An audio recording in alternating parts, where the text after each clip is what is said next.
프로 선수에게 있어 가장 중요한 덕목은 실력이 아니다. 첫째도 인성, 두 번째도 인성, 세 번째도 인성이다. 우리는 오늘 매디슨이 경기장에서 보여준 태도에 실망했다. 노팅엄 포레스트전 매디슨이 보여준 깡패 같은 행위에 영국 현지가 경악하고 있습니다. 자신의 국가대표 선수가 상대 수비수의 복부를 주먹으로 가격하는 행위가 그대로 카메라에 담겼고, 팬들은 물론이요 손흥민 선수조차 매디슨의 이 행위에 깜짝 놀라 분노했을 정도인데요. 경기가 끝나자마자 포스테코글루 감독은 토트넘의 경기력을 칭찬하는 것보다 가장 먼저 매디슨의 행동을 비판하고 나섰고, 팀 전체가 등을 돌리게 만든 매디슨은 현재 부주장직 박탈이 확실시 되고 있습니다. 매디슨의 이 행동은 토트넘의 이번 시즌을 전부 그르칠 수 있었습니다. 치열한 챔스 경쟁을 벌이고 있던 토트넘은 바로 전 경기인 웨스트햄전을 비기면서 다시 구단 전체에 절망적인 분위기가 찾아왔었지만, 경쟁자인 아스톤빌라와 메뉴가 제풀에 꺾이면서 승점을 마구 드랍하기 시작. 결국 토트넘은 최근 풀럼전을 패하고 웨스트햄과 비기고도 순위 경쟁에 있어 유리한 고지를 선점할 수 있었는데요. 그렇기 때문에 자신들의 홈에서 열리는 이번 노팅엄전은 반드시 잡고 가야만 하는 경기였습니다. 하지만 노팅엄의 반격은 토트넘을 꽤나 고전하게 만들었는데요. 노팅엄은 현재 강등권을 눈앞에 두고 있는 팀이고, 마치 상처를 입은 야수들과 같이 시즌이 막바지로 다가올수록 강등을 목전에 둔 하위권 팀들은 처절한 몸부림을 보이면서 자신들을 노리는 강팀들에게 저항하기 마련이고, 그렇기 때문에 이 시기 하위권 팀들이 상위권에 위치한 거인들을 무너뜨리는 이른바 자이언트 킬링이 심심치 않게 일어나기도 하는데요. 자칫하면 토트넘도 이번 경기 이 자이언트 킬링의 희생자가 될 뻔했습니다. 토트넘은 노팅엄의 최근 상승세를 견제하여 초반부터 조심스러운 경기 운영을 펼쳤고, 빠른 속공보다는 느린 템포로 점유율을 7대3까지 벌리면서 최대한 손흥민 선수를 중심으로 연계 플레이를 살리기 시작했습니다. 그리고 이 전술은 그대로 적중해 손흥민의 발끝에서 선제골이 나왔는데요.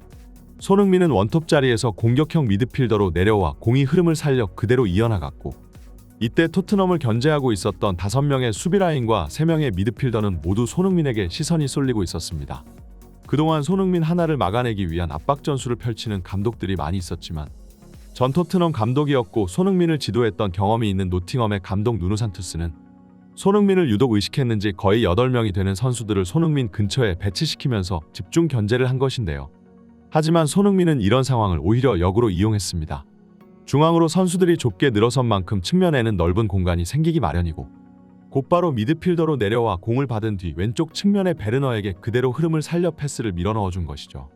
손흥민의 지능적인 움직임으로 인해 베르너는 정말 편한 상황에서 공을 받아낼 수 있었고, 날카로운 왼발 크로스가 들어가며 상대의 자책골을 유도, 선제골이 터져나온 것인데요. 하지만 이 기분 좋은 출발에도 불구하고 토트넘은 다시 한번 지난 웨스트햄전에 이어 2번 연속으로 수비 집중력으로 인해 실점을 허용했습니다. 토트넘의 측면 수비 라인이 너무나도 쉽게 허물어졌고, 노팅엄의 공격수가 침투하며 크로스를 올려 빠르게 동점골을 만들어낸 것이었죠. 그리고 경기가 풀리지 않자 토트넘 선수들은 다급해지며 패스미스를 남발하기 시작했습니다. 하지만 플레이가 흐트러질 수는 있으나 정신력만큼은 무너져서는 안 됐는데, 그러나 반더벤과 우도기 같은 선수들이 여전히 평정심을 유지하며 추가골 기회를 노리고 있던 반면, 이들보다 데뷔가 7, 8년은 빨랐던 한 베테랑 선수는 감정 컨트롤조차 제대로 하지 못하면서 이 경기를 전부 말아먹을 뻔했습니다. 매디슨은 유독 경기장에서 상대 선수와 신경전을 자주 벌이는 선수였는데요. 물론 기본적으로 토트넘을 상대하는 팀들이 거칠게 나오는 경향이 많아 공격수들을 툭툭 건드리며 성질을 돋구는 상황이 자주 나오기는 하지만, 손흥민 같은 선수는 그런 상대의 플레이를 무시하고 실력으로 보여주는 반면, 매디슨 유독 상대의 도발에 잘 걸려들고 또 잘 긁혀서 경기 내내 언쟁과 다툼이 끊이지 않고는 했습니다. 수비수들도 매디슨의 이런 성격을 알기 때문에 점점 더 도발이 심해지고 있는 추세인데요. 오늘 매디슨은 번번이 노팅엄의 두 줄 수비에 가로막혀 아무것도 하지 못했고, 결국 동점골까지 먹히자 그 성질은 폭발하여 경기장에서 폭행을 저지르는 지경에 이르렀습니다.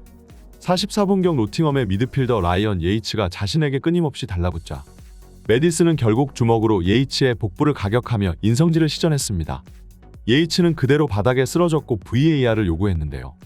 리플레이를 몇 번이나 돌려봐도 이것은 명백한 매디슨의 폭력 행위였고, 오히려 비디오 판독실에서 이 장면을 보고도 그냥 넘어간 게 토트넘 팬들 입장에서도 의아할 정도였습니다.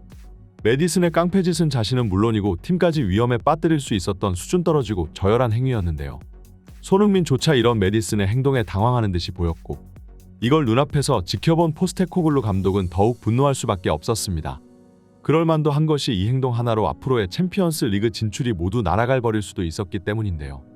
포스테코글루 감독은 경기 후 기자회견에서 메디슨의 행동은 아주 불필요한 행위였다고 지적했고, 토트넘에서 뛰는 선수들, 특히 팀을 이끌어야 하는 주장직에 있는 선수들은 더욱 감정 컨트롤을 해야 할 필요가 있다고 언급했습니다. 당장 메디슨뿐만 아니라 로메로 같은 경우만 보아도 시도 때도 없이 아군과 적군 모두 당황게 하는 더티 태클을 날리며 퇴장을 당해 경기를 그르친 적이 있으니, 주장 손흥민과 달리 팀의 부주장 그리고 3주장은 리더로서의 덕목을 전혀 갖추지 못했다고 볼 수 있는데요. 그리고 이번 경기에서도 손흥민은 여전히 리더로서 평점심을 유지하며 선수들을 이끌었고, 55분경 중앙 박스에서 공을 잡아 반더벤에게 건네준 패스는 이번 노팅엄전을 승리로 이끄는 순간이었습니다.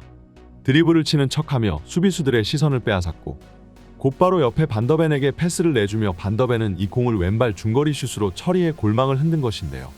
그리고 이 골이 터지자마자 토트넘은 경기가 일사천리로 돌아가기 시작했고, 결국 포로의 추가골까지 터지면서 경기에 쐐기를 박으며 승리를 거둘 수 있었던 겁니다. 오늘 경기를 지켜본 스카이 스포츠의 펀딧들은 토트넘 선수 모두가 동점골 이후 허둥지둥하며 제 정신을 차리지 못하고 있을 때 유일하게 정신줄을 붙잡고 역전의 기회를 도모하고 있었던 것이 오히려 손흥민이라고 말했는데요. 메디슨의 행동은 부끄럽고 창피하고 수치스럽다. 저런 선수가 잉글랜드 축구를 대표한다는 것은 있을 수 없는 일이다. 이것은 명백한 폭력 사건이고 토트넘은 운이 좋았다. 다이렉트 퇴장은 물론이고 추가 징계까지 이어져야 하는 사건이다. 솔직히 말해서 만약 이 행동을 저지른 선수가 외국 용병이고 복부를 가격당한 선수가 잉글랜드인이었다면 주심은 곧바로 레드카드를 가차없이 꺼내들었을 것이다. 소신 발언하자면 잉글랜드 국적의 선수들은 유독 심판에게 자주 보호받는다. 잉글랜드 리그의 명예를 위해서라도 심판은 국적과 인종에 구애받지 않고 공평한 판정을 내려야 할 필요가 있다. 평소에 자국 선수를 향한 편애를 보여주던 영국 언론들조차 직접 나서서 메디슨의 행동을 비판하며 대표팀과 부주장직의 자격을 박탈하라며 요구하고 있을 정도이니 메디슨은 이번 사건으로 인해 단단히 미운 털이 박혔습니다. 하지만 이런 여론을 알고 있는지 아니면 알고서도 모르는 척하는지 메디슨은 경기 후 인터뷰에서 복부 가격 행동에 대한 언급은 쏙 빼놓은 채 오히려 감독에게 반기를 드는 듯한 발언을 해 더욱 논란을 사고 있는데요. 포스테코글루 감독이 챔스 진출에 대해 얘기하고 싶지 않다는 것을 들었지만 우리는 여전히 챔스 진출을 원하기 때문에 포스테코글루 감독처럼 거짓말은 하지 않을 것이다. 토트넘은 챔스에 나가야 하는 클럽이죠.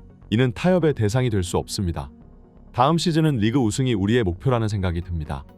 다른 팀들이 우승 경쟁을 펼치고 있는데 우리가 거기에 없다는 것은 창피한 일입니다. 최근 저의 퍼포먼스는 나쁘지 않습니다. 계속해서 경기력을 회복하고 있죠. 조만간 시즌 초 이달에 선수상을 받았을 때 폼으로 다시 돌아갈 것이고 다시 한번 그 상을 되찾아오고 싶네요. 포스테코글루 감독은 어디까지나 선수들의 집중력에 영향이 가지 않게 챔스 얘기를 자제한 것인데 메디슨은 오히려 감독의 발언을 거짓말이라고 말하는 무례하고 예의라고는 찾아볼 수 없는 역대급 인터뷰를 시전했는데요. 복부 가격 사건의 논란에 추가 인터뷰까지 터지자 영국 전역은 들끓기 시작했고 팬들은 메디슨을 팀에서 당장 방출하라고 요구하는 중입니다. 솔직히 로메로나 메디슨이나 둘 다 부주장 자격은 없었는데 그 중에서 한 명은 조만간 가장 먼저 주장단에서 내쫓길 것 같네요. 오늘 소식을 여기서 마치겠습니다. 구독과 좋아요는 더 나은 영상을 제작하는 데 큰 도움이 됩니다. 다들 감사드립니다.